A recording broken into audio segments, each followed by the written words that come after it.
Hey everyone, and welcome back to Kingdoms of Amalur. You've done it. The ancient Irathi sealed this place centuries ago, and it opens to welcome you. Incredible. The piercing light should be in the deepest vault of these ruins. Be careful. The Niskara will do anything to keep us from that spear. I don't even know who these people are.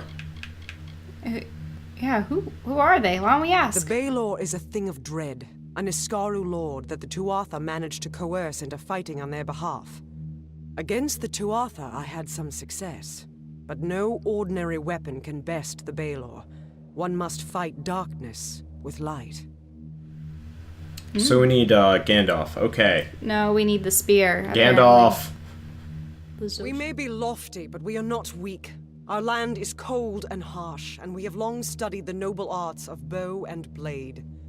Across 1,000 battlefields, my spear paints a red masterpiece. So that's the other elf race that we're not? Yeah. Melsen Shear is the gateway into Cluracan, but it's been under siege ever since my defeat. I failed the city once. I can't fail them again. Okay, that's enough. Light awaits. So, I probably should... No. I have seen the piercing light. I'm trying to press the sprint button, but it's the same as the talk button, and I don't all like the it. runes. Yeah, this is super pretty. Unfortunately, it's going to be about the same tile set as all the other caves like it, but, hopefully they'll have extra shinies. So, I figure I should probably elucidate what I mean by the whole we need Gandalf thing. Because you might not get the reference. My soldiers, my station, everything. All my life burned when Balor rose over the fields of battle. So, I'm forgetting what the monster was called that Gandalf does the "You shall not pass" The thing. Balrog. Balrog. All right. So in D&D terms, Balrogs are Balors. I don't like Niskaru. Yeah, you have to fight a bunch of them in order to get those wind. So, if you notice, we didn't on camera go and find all the other big stone things that we're supposed to play the chimes at. It's because they're all over the freaking map, and no one wants to deal with that. And it was just running from one to the next, battling a bunch of Niskaru, and then eventually returning here. So. Yeah, but it took me about, 40 minutes just to make it across all of them. I think I'm exaggerating a little bit. I got a little distracted on things. But it was probably more like 20, 30. Yeah. But we wouldn't want a whole episode dedicated to that. So we pretty much just put the game into windowed mode, opened up YouTube, and started watching extra credits while waiting for me to finish up my grim task. It's not really grim task so much as just, dull and uninspired. It did actually get me to explore the entirety of the area, though, so it means I can do all the side quests at a later date on my own without having to waste as much time running around, but it's still kind of a pain in the butt. Fancy chest. Cha-ching. That I had to do nothing for. Yes. I find the locks a little confusing in that sense.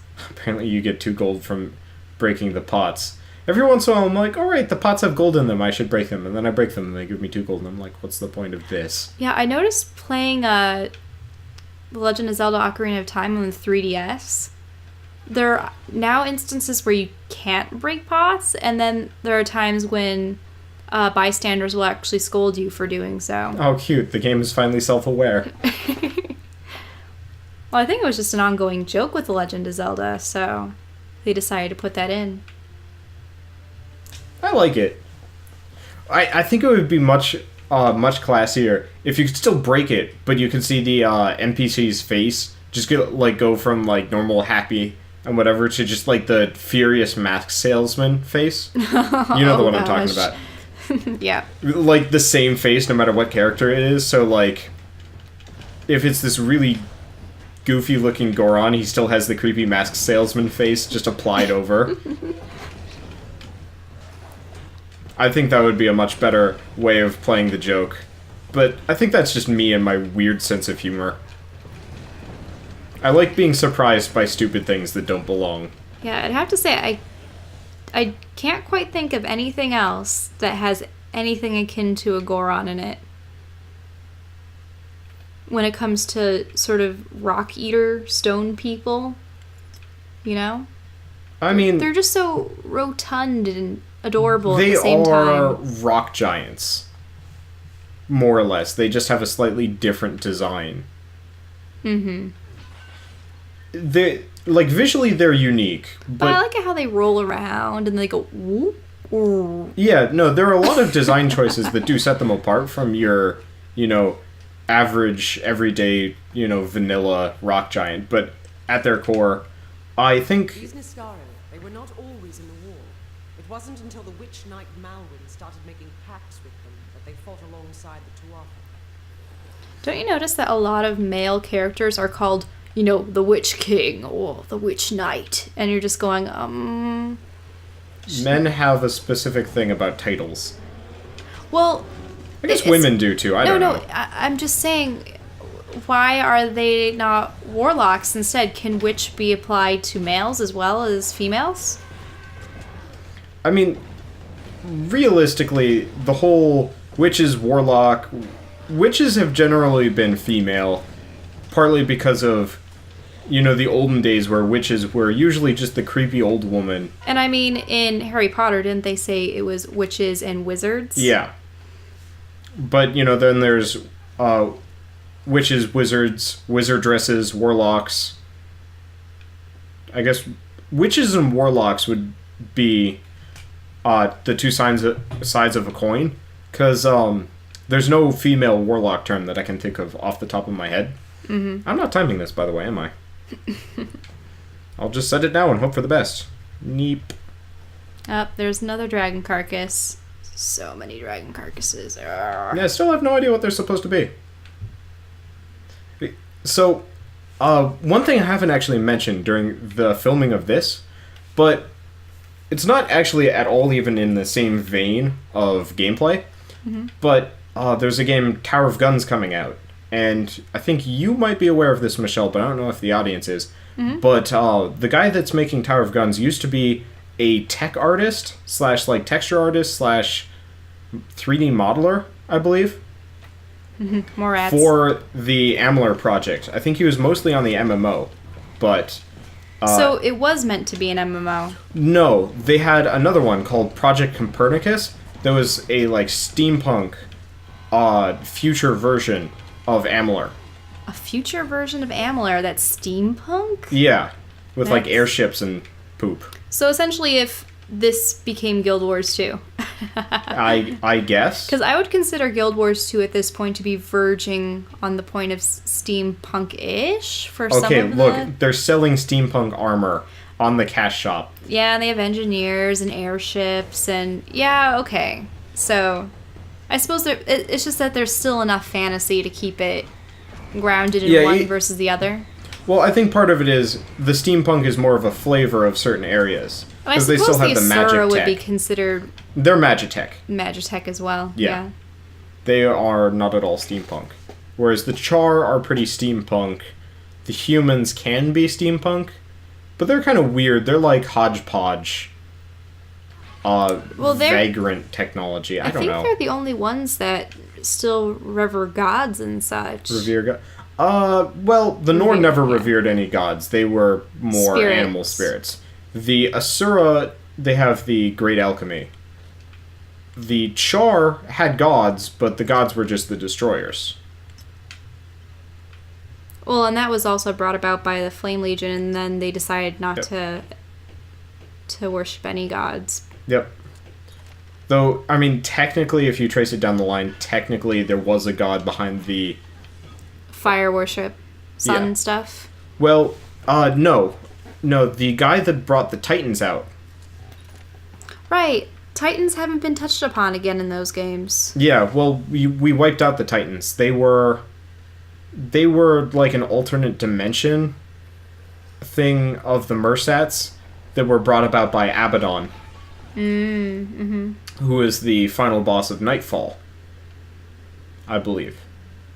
But yeah, you pretty much eradicate the Titans, and then they try and pick up the Destroyers, who are the Fire Dragons minions, and then eventually the Chars are just like, screw religion, this isn't working for us.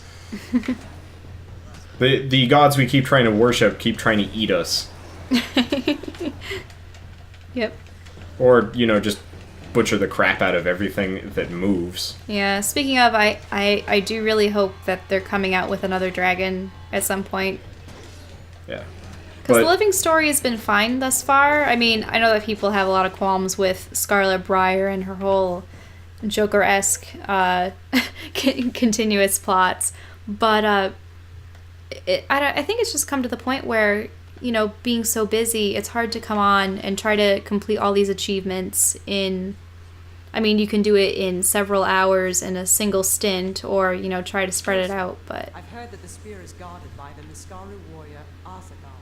We will learn if it still is. Ooh, this is a pretty room. Yeah, this is a super pretty room. But yeah, so... I wish it was spherical in nature as opposed to, like, kind of uncut stone on the outside. Yeah, but what I was saying before is it's all temporary content. I'd really like to see something permanent that actually The Niskaru was sure to press the attack. furthers the story. It's not my fault that she's talking. Oh, looks like I have to protect her while she pulls a King Arthur. I wonder if it's going to be like King Arthur, where she can't, but you will be able to. Yeah, well, she's fated not to, remember? Yep.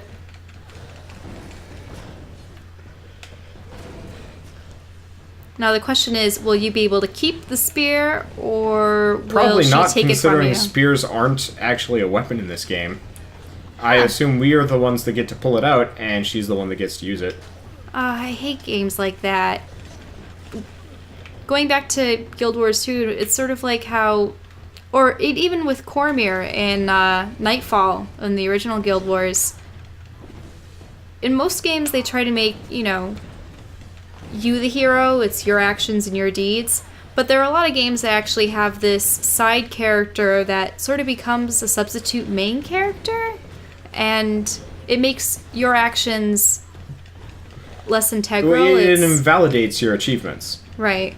But that's just MMO writing for you, because it's particularly hard to... Oh, great, we've got Buddy Boy over Well, here. I understand that you can't have 100 the one true hero Yeah. characters going around. It just doesn't work that way. So the lazy method is to do what the Guild Wars folks have done repeatedly,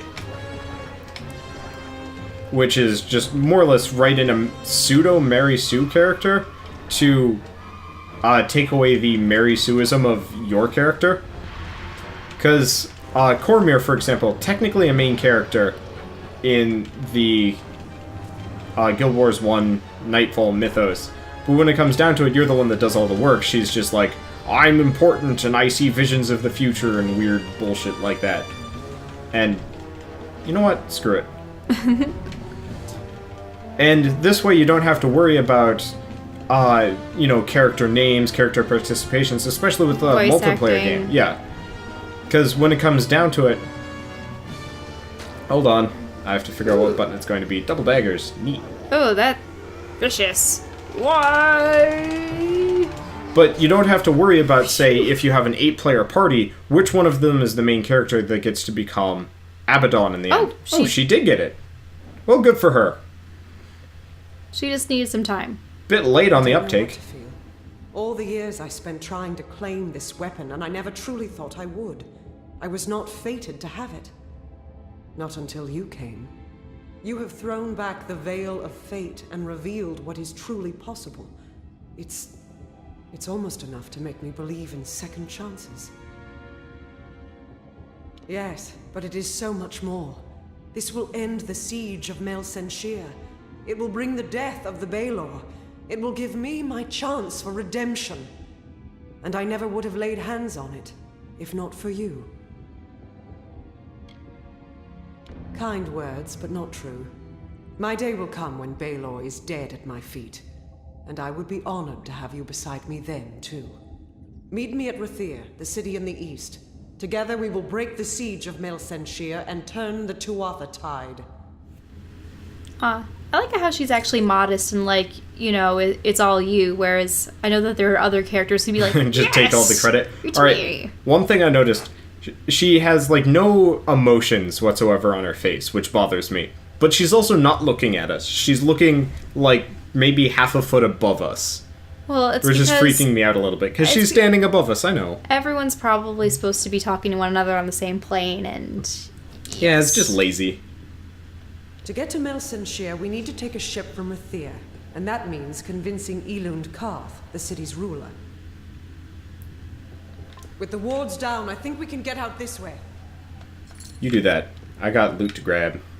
Because I assume this big nasty has absolutely nothing worthwhile for me. Great. Now, in WoW, your character was of some importance. Sort of. Everybody pretended that you were actually like this kind of hero that hung around and everybody kind of knew you.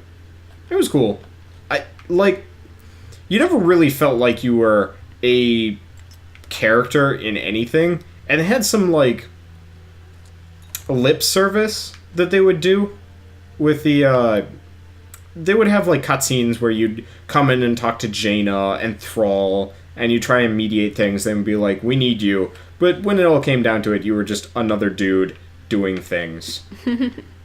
And there's nothing wrong with that. Honestly, I find it kind of refreshing.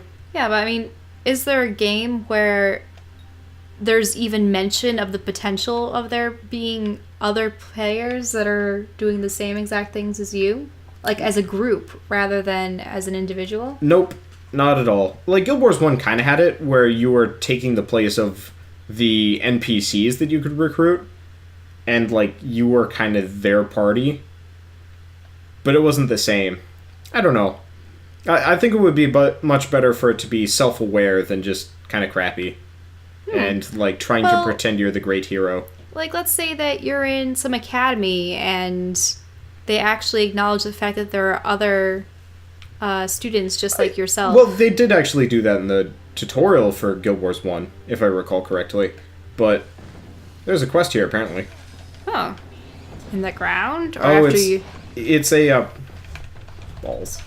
You had to free yourself. You know what? I give up.